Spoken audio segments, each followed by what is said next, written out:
የእውነት በጣም ደክሞኛል። ቪዲዮ የመስራት አቅሜ በጣም ዜሮ ሆኗል። የፋሲካ ወቅት ነው እንደምታውቁት፣ ያው ሰርግ ምናምን ይበዛል፣ ድካም በጣም አለና ነገር ግን የዛሬውን አስደናቂ ነገር ፍቅር ለሆናችሁት ቤተሰቦቼ ሳልነግራችሁ መተኛት አልቻልኩኝም እና ሼር ላይክ እያደረጋችሁ በደንብ አድርጋችሁ እስከ መጨረሻው ስሙኝ። ዛሬ ትንሣኤ ከዋለ ሶስተኛው እሁድ ነው። ይሄ እሁድ ደግሞ የኤማሁስ መንገደኞች የሚታሰቡበት እሁድ ነው። ኤማሁስ ማለት መዋኛ፣ መታጠቢያ፣ ፍል ውሃ እንደማለት ነው ትርጉሙ። ከኢየሩሳሌም 60 ምዕራፍ ያክል የሚርቅ መንደር ነው ኤማሁስ እና ቀለዮጳና ሉቃስ ወደ ኤማሁስ ከኢየሩሳሌም ተነስተው ወደ ኤማሁስ ሲጓዙ ስለ ኢየሱስ መሞት መሰቀል እንዳረጉት እኮ እያሉ ያወራሉ፣ እያወሩ ይሄዳሉ። ከዚያ ኢየሱስ ከኋላቸው ቀረብ አለና ምንድነው ይሄ የምታወሩት ነገር አላቸው። ከዚያ ቀለዮጳ አንተ ለኢየሩሳሌም ገና አዲስ ሰው ነህ፣ ስለ ናዝሬቱ ኢየሱስ የሆነውን ነገር አታውቅም አለው፣ አልሰማህም አለው። ምንድነው አለው። እንዲህ ስለ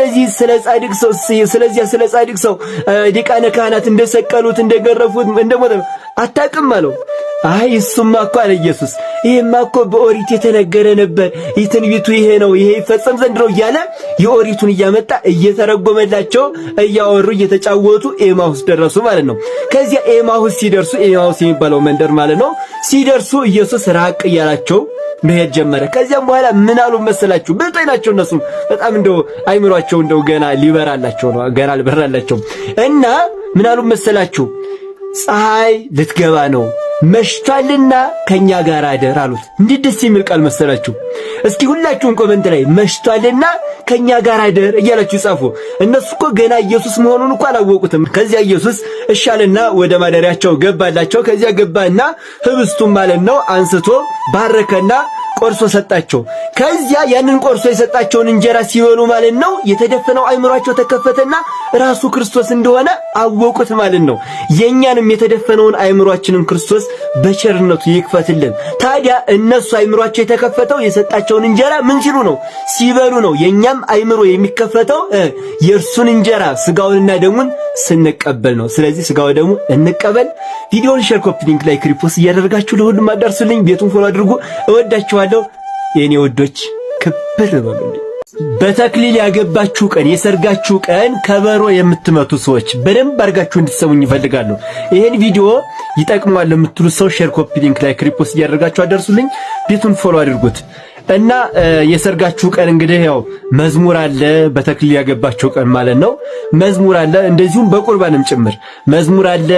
የተለያዩ በጣም ድምቀት ይኖራል። ያን ጊዜ ታዲያ ከበሮ ይሰጧችሁና ለሙሽራው ወይንም ለሙሽሪት ማለት ነው ከበሮ ትመታላችሁ። ጥሩ ነበር፣ ግን ምን ችግር አለው መሰላችሁ? ከበሮ ስትመቱ እዚያ ሙቀት ውስጥ ስትከበቡ ላብ ከናንተ ይወጣል፣ ትደክማላችሁ። ይሄ ደግሞ አይፈቀድም። ከቁርባን በኋላ ላብ የሚያስወጣ ስራ ምናምን አይፈቀድልንም ማለት። ስለዚህ ይሄም የሚያደክምና ላብ የሚያስወጣ ስለሆነ የሰርጋችሁ ቀን ይሄን ባታረጉ መልካም ነው። ቢያንስ እንደው ከዘመራችሁና ከበሮ ከመታችሁ እንኳን ይሄ ዝላይ ምናምን የሌለበት አለ፣ ቀስ ብላችሁ ተረጋግታችሁ በማያደክምና ላብ በማያወጣ መልኩ ቢሆን ብታረጉ መልካም ነው። በረከትን ስንሻ መቅሰፍት እንዳናተርፍ ማለት ነው። እሺ እያላችሁ ኮሜንት ላይ ጻፉልኝ ሁላችሁም። ቪዲዮውን ሼር፣ ኮፒ ሊንክ፣ ላይክ፣ ሪፖስት እያደረጋችሁ ለሁሉም አዳርሱት። ይሄን ሰሞን አካውንቴ ተመቷል አይደለም ሞቷል ለማለት ራሱ የሚቻል ደረጃ ላይ ነው እና የደረሰው። በደንብ አድርጋችሁ ኮፒ ሊንክ አድርጉት። ወዳችኋለሁ። ክብር በሉልኝ። አንድ ጴንጤው ብርሃን ማን ነው ብትሉት ክርስቶስ ነው ብርሃን ይላል። እንግዳማ ፀሐይ ናት። እዚህ ክርስቶስ ብርሃን ከሆነ ማታ መብራት አታብራ። አንዱ ጉድጓድ ነው ገብተህ ስትወላግድ የምትወድቀው። አንድ ሰነፍ ተማሪ አንዱን መምህር ምን አለ መሰላችሁ? ብልህ ሰው በጨለማ ያያል። ተናግሬዋለሁ፣ ልድገመው፣ ችግር የለም ማለት ብደግመውም አይከፋችሁም። እናንተ ስትደግሙ አይደል የምትሉት? እኔም ልድገመው፣ ችግር የለም። እና ምንድነው ብልህ ሰው በጨለማ ያያል የሚል ትምህርት አስተማረ። እስኪ በሉ ብልህ ሰው በሉ በምን ያያል? ከዛ እንደዛ ሲለው ማታ ደግሞ መምህሩ መብራት አብርቶ መጣ። ከዛ መምህሩ መብራት አብርቶ ሲመጣ ያ ተማሪ የኔታ አለው፣ አቤት ብልህ ሰው በጨለማ ያያል ብለው አይደል? አዎ ያያል። እርስዎ የብልህ መምህር አይደሉ? አዎ ነኝ። ለምን መብራት ያዙ? እንዳንተ ያለ ደንባራ እንዳይገጨኝ ነው እያየ እንዲሄድ እንጂ እኔማ ያለው አሉት ማለት። እንዲህ ያሉ ደንባራዎች አሉ ማለት ነው። ስለዚህ ልብ በሉ ስሙ። ብርሃን እግዚአብሔር ከሆነ እግዚአብሔርን በጠራበት የምትጠልቀውን ፀሐይ ብርሃን ብለህ ከጠራህ የእግዚአብሔርን እናቱን ብርሃን ካላልክ አንተ ሰው አታይም ማለት ነው። ስለዚህ ልብ በሉ እግዚአብሔር ብርሃን ነው፣ ሐዋርያት ብርሃን ናቸው። ልብ ብለን እንስማ።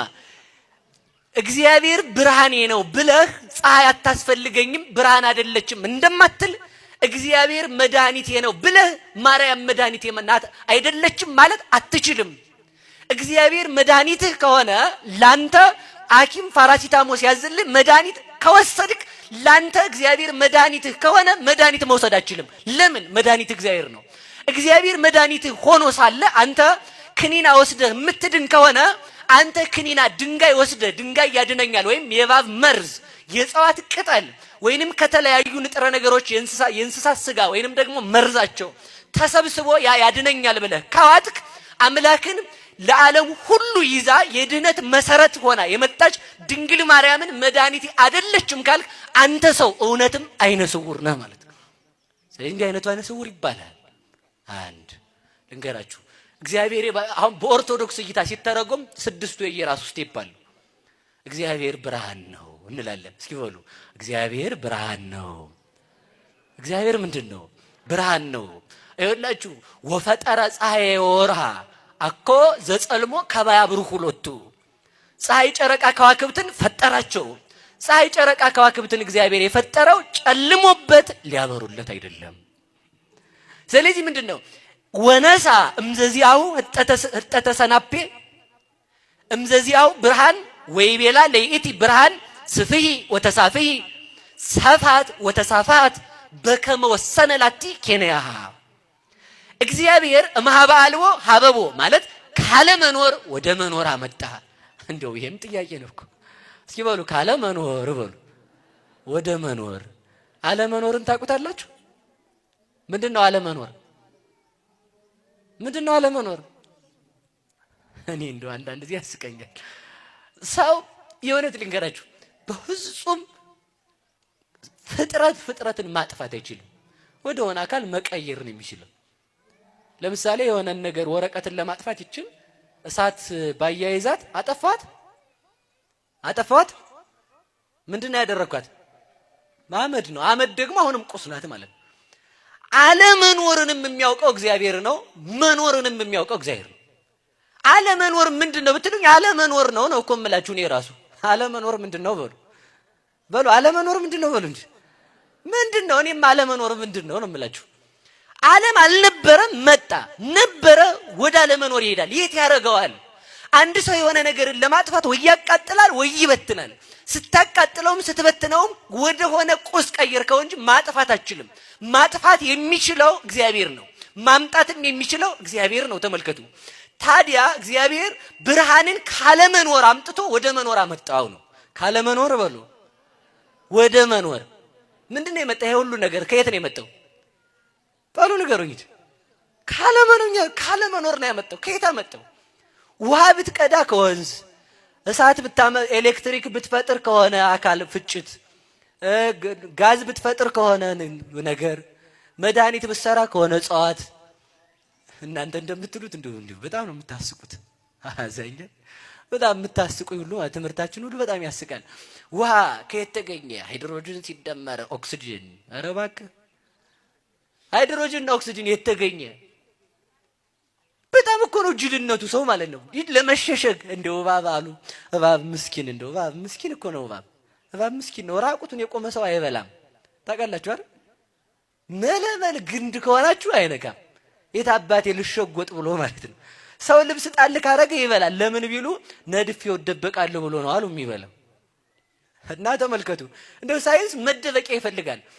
ውሃን እግዚአብሔር ፈጠረ ማለቱን ንቆ ሃይድሮጅን ሲደመር ኦክሲጅን። እሺ ሃይድሮጅን ሲደመር ኦክሲጅን ከየት አባቱ መጣ? መልስ የለው። አተም ከየት መጣ? ፍንዳታ። እሱ ከየት መጣ? ዝግመተ እሱ ከየት መጣ? የትም ዞረ የትም አደርስም ማለት ነው። ያው እግዚአብሔር ማለት አለብህ በሉ። ያው እግዚአብሔር በሉ። ውሃን ያለ ውሃን የፈጠረው እናንተ እንደምትሉት ተደማምሮ አልመጣም። ስለዚህ ተመልከቱ፣ ብርሃንን ያለ ብርሃን አመጣው። ያለ ብርሃን ያንን ያመጣውን ብርሃን ብርሃን ብሎ ስም ሲጠራው እግዚአብሔር ብርሃንነቱን አጥፍቶ ለብርሃን ስም አልሰጠም ነው ዋናው ሐሳብ። እግዚአብሔር የባህሪ ብርሃን ነው። አሁን በዚህ ነው የምንመልሰው። እግዚአብሔር በሉላችሁም የባህሪ ብርሃን ነው። ፀሐይ ደግሞ ከእግዚአብሔር ብርሃንነት ብሩህ እግዚአብሔር ያስገኛት ብርሃን ናት። መልሱ እሱ ነው። ለፖለቲካዊ ጆከር ካርታ በፍጹም አክሱምን ኤና ኬ አድርጋችሁ አትጫወቱ። በቅድሚያ ባጭሩ ይሄ ቪዲዮ በደንብ ኮፒ ሊንክ መደረግ ይኖርበታል። ያቺ ትላንትና ብዙ ግፍና መከራን ያስተናገደችው አክሱም ከተማ ቀድመን ምን ነው ባወቅንና ተረድተን ድምጽ ባሰማንላት ብለን እምንብሰከሰክባት አክሱም ከተማ በርካታ ዜጎቿን እያለች ብቻዋን ታፍና የቀበረችው አክሱም ከተማ በርካታ መነኮሳትና መነኮሳት ተደፍረው የማይሽር ጠባሳን የታተመችው አክሱም ከተማ ዛሬም ይሁሉ አልበቃ ብሎ ሌላ ፖለቲካዊ ጊዜ መግዣ ሐሳብ ማራገፊያ ወደብ ሆናለች። ይህንን ኦርቶዶክሳውያን በተለይ በደንብ ስሙኝ፣ ህዝበ ሙስሊሙም በደንብ በልብ ቅናት ሆናችሁ ስሙኝ። ትላንትና በብዙ ወዳጅነት በርካታ ጊዜያትን አልፈናል። በሺህ ዓመታት አስቆጥረናል። በየድግሶቻችን አንዳችንን ሳናስቀድም ሳናስበልጥ ሳናሳንስ በብዙ መመጋገብና መከባበር አብረን ኖረናል። አሁን እየተፈጠረ ያለው ስርዓት ጊዜ መግዣ ራሱን ማራቢያ መንገድ ሙስሊምና ኦርቶዶክሱን ማጋጨት ነው። ይህንን እውን ለማድረግ ህዝበ ሙስሊሙን የሚወክሉ የሚመስሉ በእስልምና ፍቅር ውስጣቸው የተቃጠለ የሚመስሉ ተዋንያን አህመዲን ጀበልና ሙጂብ አሚኑ የመሰሉ ሰዎችን ከእስር አስፈትቶ ጋርድ መድቦ እያንቀሳቀሰ የሚፈልገውን ሐሳብ እየገዛባቸው ነው። ይህንን ያለ ምክንያት አላልኩትም። አክሱም ላይ የተፈጸመ ያለው ድርጊት ድራማዊ ይዘቶች ያሉት ነው። በተከታታይ በደንብ የተጠኑ ሐሳቦችን አደርሳለሁ በዚህ ጉዳይ። ነገሮችን በመለጠጥ ከአካባቢያዊ ባህልና ከዛው አካባቢ ላይወጣ የሚችለውን ጉዳይ መርዝ ለውሶ በመጻፍ ፍጅትን መፍጠር። ከወዲህ ተረኛው ባለጽዋ አህመዲን ጀበል ተረኛ ያልኩበት ምክንያት አስተውሉ። ባለፈው አርብ ጁማአ ሙስሊሞች ማለት ነው አክሱም ላይ መስገድ አልቻሉም ተብሎ ሙጂብ አሚኑ አርፎ ቁጭ አለላችሁ። ላለፉት 6 ቀናት አንድም ነገር አልጻፈም። ነገርየው እንዲህ እየተቀያየሩ የማዋከብ ስራ የተልእኮ ስራ ስለሚሰሩ ምንም አይነት ሃይማኖታዊ የሆነ ፍላጎትና ቦታ ስለሌላቸው እንዲህ ባለው ሁኔታ ነው የተጠናውን ርቀት የሚሄዱት ብዬ ነው። ተረኛ ባለጽዋ አህመዲን ጀበል እዚህ ጋር ሁለታችሁንም ቼክ ብያቸዋለሁ። ታዲያ ይህንን ይቀበሉና ደግሞ ከሳውዲ አረቢያ በቅጡ እንኳን መጻፍ የማይችሉ ሰዎች ኦርቶዶክስ ተዋሕዶ ቤተክርስቲያን አውቶክራት እንደሆነች አድርገው ስዕል በመፍጠር ሌላ አይነት መለጠጥን ይፈጥራሉ። ይሄ ሁሉ ትዕይንት ታዲያ ለምንድን ነው ብትሉኝ የሆነ ፖለቲካዊ መንሰራፋት ለመፍጠር ያለ ፍላጎት ነው። ይህንኑ በሌላ መንገድ ተደጋጋሚ ሞክረውታል። የት ላይ? በተለይ አርሲ ላይ እንደዚሁ ባለ አይነት መንገድ ነገር ግን እውነተኛ የሆነን ጭካኔና ጥላቻ በማሳየት ነገሩን ወደፊት ገፍተው ነበር። ብዙዎቻችን ድምጽ ስንሆን ህዝበ ሙስሊሙን ግምት ውስጥ በመክተት በጥንቃቄ በተለይ እዚህ ጉዳይ ላይ ፍላጎቱን የጫነውን መንግስት በደንብ አድርገን ስንወቅስና ስንሞግት መክረማችን የምታስታውሱት ነው። ታዲያ አክሱም ላይ በጣም በሚያሳዝን ሁኔታ ያልተፈጠረ ነገር ተፈጠረ በማለት ብዙ እንደውም አንዳንዱ ያለፈ ሁሉ ታሪክ በማምጣት በሌላ አካባቢ የተከሰተ ማለት ነው እሱ ዛሬ ተፈጸመ አድርገው በማሳየት ብዙ አይነት ነገሮች ተሰርተዋል። አክሱም ላይ መጠነኛ ችግሮች አሉ ከተባለ እንኳ በእነሱ አስጠኝነት ይህን በሉ በሚባሉ አካላት የሚሆን ቢሆንም ነገር ግን እዛ አካባቢ ያለው ባህል በራሱ ነገሮችን ለመፍታት በቂ ነው።